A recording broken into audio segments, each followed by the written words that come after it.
The movie begins in 1912, at the height of the tragedy that marked the Titanic's history. Elizabeth, a distressed young woman, desperately tries to escape the icy waters flooding the ship. She calls out for her fiancé, Charles, but the confusion and chaos drown out her voice in the storm. The captain, seeing her distress, pushes her toward a lifeboat, which amidst the panic capsizes while being lowered. Everyone falls into the water, but Elizabeth manages to cling to the overturned boat, still calling out for Charles. Suddenly, her voice is answered from a nearby iceberg. Charles, still alive, jumps into the freezing waters to swim toward her.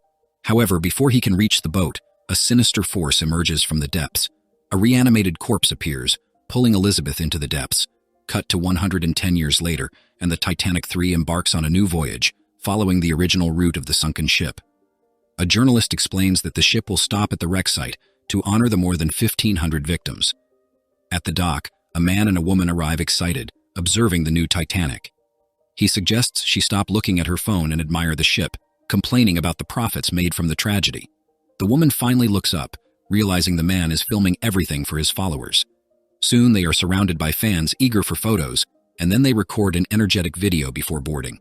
Meanwhile, the captain of the Titanic III introduces her security team, including Brian Andrews, a former Navy SEAL, tasked with ensuring the safety of the passengers and the ship's valuable relics. On board, the team is prepared to handle any situation, given the large number of passengers and the ship's symbolism. As the Titanic III sets sail, the captain gives the order to start the engines. The passengers cheer the departure, but in the cargo hold, a mysterious young woman emerges from one of the trunks. She walks silently through the ship's hallways and finds a room to unpack her belongings. Meanwhile, the blogger couple records another video for their followers and decides to greet other passengers. The young woman continues down the hallways, with no one knowing what brought her to the ship. In one of the rooms, the young woman finds a crew uniform and quickly puts it on. Disguised, she can now move around the ship unnoticed. Meanwhile, over the loudspeaker, Julie's voice echoes, introducing herself as the crew coordinator. She explains that the Titanic III was meticulously recreated over 10 years by master craftsmen, with the support of sponsors who donated authentic items from the original Titanic wreck site. Julie also announces that the following night, Captain Celeste Rhodes will lead everyone to the Titanic's final resting place, where they will observe a minute of silence in honor of those who lost their lives in that tragedy. For now, she wishes everyone a pleasant stay. The young woman, still disguised, sneaks into a museum room and approaches a cabinet containing a violin. Carefully, she picks it up, making sure no one sees her. Just as she is about to leave, a man enters the room and shouts, demanding that she put the violin back. He explains that this piece is the most valuable in his collection, the violin that was played as the Titanic sank. Submerged at the bottom of the ocean for 100 years, the violin was undamaged. Julie, who is nearby, tries to calm the man. Meanwhile, the young woman notices a hairpin in one of the cabinets and comments that her great-grandmother had one just like it.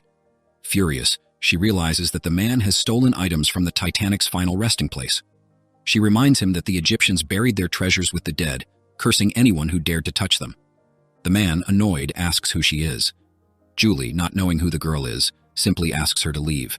Taking advantage of the distraction, the young woman grabs the hairpin and leaves. The bloggers continue filming. While filming, the man accidentally bumps into someone and apologizes.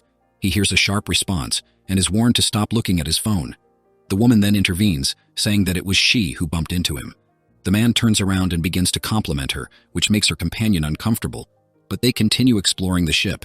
The young woman, on the other hand, returns to the lower decks, while the bloggers get lost in the hallways and bump into Brian, Mia, and Jackson, who, noticing them, give directions.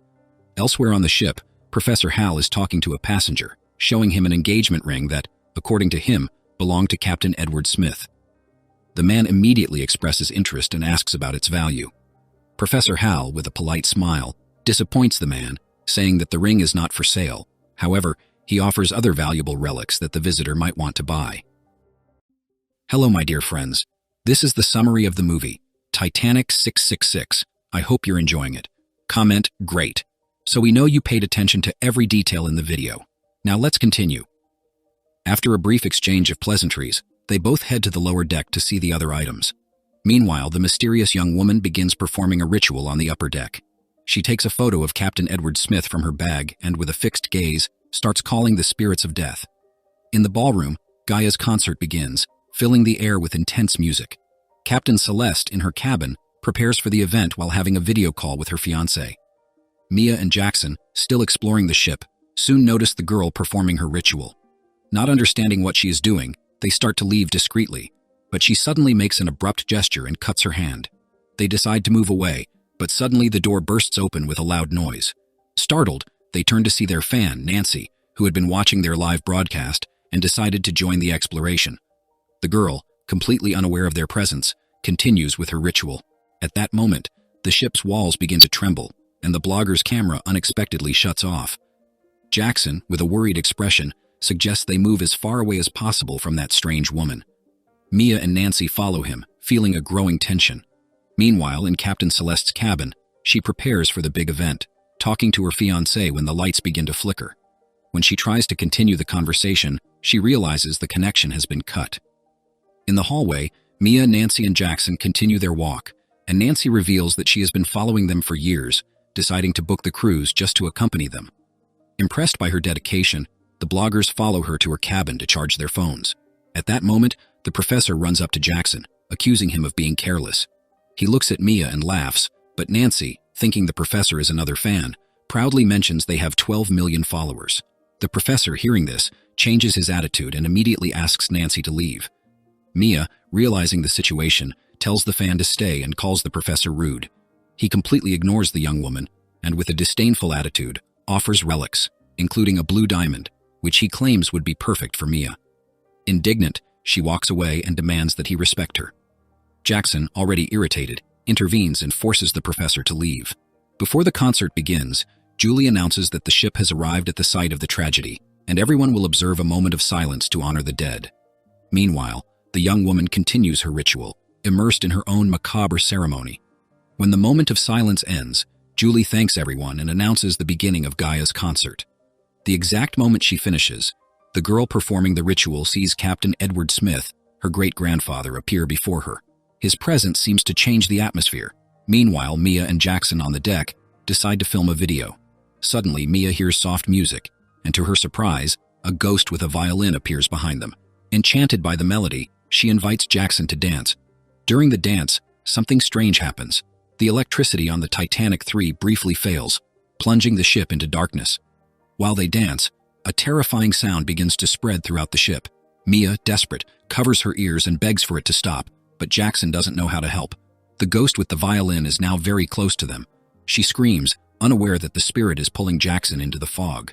When the sound stops, the captain's assistant orders the ship's systems to be checked. Mia, unable to find Jackson, is approached by the professor, who tries to calm her down. He suggests she go to the bar. She agrees, but before leaving, she grabs her phone and decides to record a video to tell what just happened. At that moment, the ghostly violinist reappears, emitting an even more terrifying sound. Mia dies instantly, falling to the ground. The captain's assistant, after reviewing the data, confirms that the fog is interfering with the radar and tries to communicate with Celeste, but cannot. Worried, he instructs a colleague to monitor the radar and heads to the hall to check the situation. Meanwhile, a passenger inspects a lifeboat recovered from the wreck. She doesn't believe anyone survived there, and the professor tries to distract her by showing an old necklace. On the deck, 2 security guards find Mia's body and confirm her death. Parker arrives at the party hall and asks Captain Celeste to go to the bridge. When she gets there, she notices something strange with the instruments and suggests restarting the system. Suddenly, Brian, visibly agitated, asks the captain to accompany him. Together, they go to the deck where Mia's body is. Upon seeing her dead, Celeste asks about her husband and asks Brian to check if Mia was live streaming, as it could help understand what happened. A few minutes later, Hector arrives and orders the security guards to search the area and check the cameras. Celeste takes Mia's phone and asks the head of security to find out who was the last person she called. She then heads to the bridge to report the incident to the Coast Guard. Meanwhile, an engineer is trying to fix faulty equipment. Suddenly, he hears strange noises. Turning around, he sees people approaching and, terrified, tries to run. But before he can, a ghost appears and, with a simple movement, rips a valve off a pipe and throws it, decapitating the engineer. Hector, Brian, and other guards are watching the security cameras. Celeste arrives and asks what they found. They say nothing suspicious, but hand her Mia's phone, which they manage to access. When they play the video, Celeste sees that Jackson seems to have disappeared. Then, she sees Professor Hal approaching Mia and inviting her to the bar. When Mia picks up her phone, her expression of terror is clear, and soon after she dies. The captain suggests that Hal might be involved in this and that it's time to interrogate him. At that moment, Hal is talking to Julie in the party hall. Celeste and Brian approach and ask to speak with him privately. Hal follows them, unaware of what is happening. When he arrives, he discovers that Mia is dead and her husband is missing. The security footage shows a discussion between him and Jackson. Hal admits to having a difficult temper, but says it didn't go beyond that. Brian suggests taking him for further questioning, and Celeste agrees. Meanwhile, the unknown person in the basement uses their powers, and the ship's engine begins to function. Celeste, about to observe the interrogation, feels the ship start to move. She instructs Brian to take care of Hal and runs to the bridge.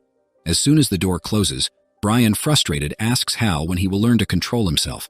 Hal assures him that he will help him, but now the fee will be higher. Hal retorts, saying that it's not worth that much just for bringing in clients. After an exchange of words, they reach an agreement, but Brian will now have to look for wealthier clients. Brian doesn't understand why Hal never manages to gather enough money. Hal disagrees, claiming that those items have a history, and although they mean nothing to him, they have great value for buyers. As for the dead, he says, they no longer care, as they are gone. After leaving his partner in the room, Brian leaves. Meanwhile, Celeste walks along the deck and notices that the ship is moving. She tries to communicate with Parker, but gets no response.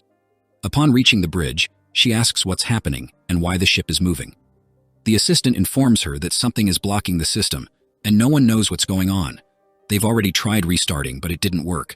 Something unknown triggered the engines, and now the ship is on a different course. Furious, Celeste orders them to engage reverse and resolve the situation while she heads to the deck. Brian finds her on the deck, and together they head down to the engine room. As they exit, Julie and Strauss go out onto the deck. Strauss compliments Julie's necklace when a woman walks past them. She waits until Strauss is alone, and the ghost attacks her, strangling her with the necklace. In the engine room, Celeste tries to close the acceleration valve, but suddenly she sees the engineer's body.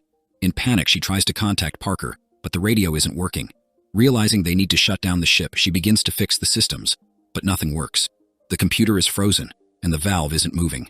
Brian notices that the engines won't handle the pressure and insists they need to leave, but Celeste refuses. She needs to neutralize the valve first. As the system is about to explode, Brian grabs the captain and pulls her out of the room. As the door closes behind them, a violent explosion occurs in the ballroom. The passengers fall from the tremor. After recovering, they begin asking what happened. Celeste, regaining her composure, says they need to inform the others immediately. In the command room, there is panic. The crew is confused about what happened. Someone suggests it was an iceberg, as the instruments show that one of the engines failed. Parker tries to speak to the captain, but she doesn't respond. A few minutes later, Celeste enters the command room. Regina informs her that there's an iceberg ahead on the current course. The captain says that, at the moment, the ship is drifting with the current, and even if they collide, the impact won't be strong enough to cause serious damage. Brian starts to panic, but Celeste remains calm and orders Parker to try contacting other ships. Meanwhile, Hector inspects the engine room, being watched by a sinister presence. In the command room, Parker continues trying to establish communication with someone, but without success. Celeste decides to inform the passengers about the engine failure and asks them to remain calm, return to their cabins, and wait for the engineers to fix the problem. Suddenly, the Coast Guard makes contact. The captain reports the situation and requests a tugboat. After the call, she informs the crew that the nearest ship is 2 hours away and gives clear instructions. Celeste goes to her cabin to try contacting the corporation. Meanwhile, Hal is in his room, locked in. He notices water starting to drip from the ceiling. The lights flicker and go out, and strange sounds begin echoing. In panic, he begs for the noise to stop, but when the silence returns, he sees the ghost standing in front of him. Terrified, he runs to the opposite corner, pleading for the apparition to leave him alone. But in a quick move, the ghost ties his hands to the bedposts and exhales a cold breath over him. Nancy rushes in, saying she has something urgent to tell the captain. Celeste listens to her, and Nancy reveals that the ghost killed Mia. To prove it, she shows the last video from the blogger's phone. However, Celeste doesn't believe her and reassures her, saying there are no ghosts on the Titanic 3. She asks Brian to escort Nancy back to her cabin and decides not to release Hal for the moment. He won't be going anywhere.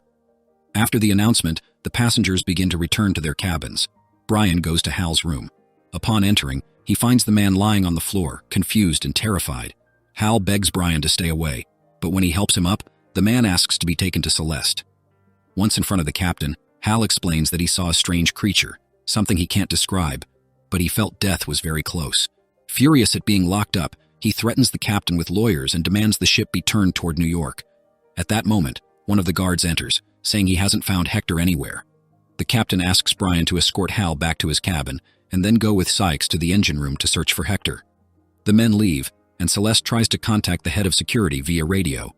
Hal is escorted back to his cabin, but on the way, he encounters a strange girl. The professor recognizes her as the same one who was near his collection. He accuses her of being responsible for everything that's happening, but she denies it and says she knows what's going on. She believes they are not ready to hear the truth. Brian insists on an answer, suggesting they test her. The girl points at Hal and says he's to blame. When he dug up the graves and stole the items from the dead, everything started again. Initially, she thought peace had returned and the voices in her head stopped. But since her great-grandfather died on the ship, the nightmares returned. She believes that Hal, by messing with the graves, awakened a curse, and now the ship is cursed. Hal, desperate, asks how to stop it, but the girl replies that it's too late. He is doomed to watch everyone around him die. The guards escort Hal back to his room, but suddenly they find a ghost ahead. The officer tries to communicate with the apparition, but fails and ends up dead. Hal, terrified, hides behind a corner and watches the guard disappear, replaced by the specter. Frightened, he runs in the opposite direction. Meanwhile, Brian takes the girl to a safe room. She warns him it won't do any good and that everyone will die. Suddenly, the doors close by themselves, and Edward Smith appears. Brian, in panic, shoots, but the bullet hits his partner. The ship's power fails, and the lanterns light up. Celeste sees the ghost and screams. She orders everyone to point the lanterns at the wall, but when they do, the space is empty. Thinking she must have imagined it, she asks for the work to continue. Edward Smith transfers part of his power to his great-granddaughter, and Brian, horrified, can do nothing. The girl then knocks the guard unconscious before calmly leaving the room. Hal, desperate, runs to his cabin and tries to get rid of the collection. When he goes to the bathroom, he sees Mia's ghost. The girl arrives at the bridge and, using her powers, pushes Parker aside. Celeste tries to stop her, but upon touching her, she sees Edward Smith's ghost. With a smile, the girl pushes the captain and takes control of the ship, steering it confidently toward the iceberg. Celeste begs her to stop, explaining that the death of everyone will not bring Smith back, but the girl remains indifferent. The crew tries to regain control, but without success. Celeste, in a final effort, tells the great-granddaughter that if the ship collides, she will die along with everyone else. Smiling, the girl slits her own throat. Soon, the ship collides with the iceberg. Julie tries to calm the passengers and guide them to the meeting area. Celeste tries to contact someone, but gets no response. Hal enters and reveals that in order to end the curse, the artifacts must be returned to the bottom of the sea. Celeste, desperate, refuses and tells him to help the passengers with the lifeboats. The Titanic 3 sinks quickly, and panic spreads. Brian tries to steal part of the collection in the lounge, but Mia's ghost appears and forces him to shoot himself. The ship is already half submerged. Celeste tries to organize the evacuation, assigning Hal to help. She heads to another part of the ship while the water floods the corridors. Chaos increases in the lounge, and Julie finds Brian, now a ghost, who knocks a lifeboat onto her. Hal starts helping others, but the lifeboats are cut by Mia, causing the passengers to fall into the water. Celeste stays aboard until the end. The Titanic 3 sinks completely. Hal, trembling, is in one of the lifeboats. Suddenly, he hears a voice. He helps a woman into the boat, but lying down, Hal bitterly laughs, thinking about the irony of surviving while others died. Celeste tries to calm him down, telling him that he did what he could and should leave the rest to God. Hal, in silence, turns to her, and moments later, dies. He turns into a ghost and kills Celeste. And thus the movie ends. If you liked this movie, I also recommend watching this other one here. I guarantee you'll like it. See you there.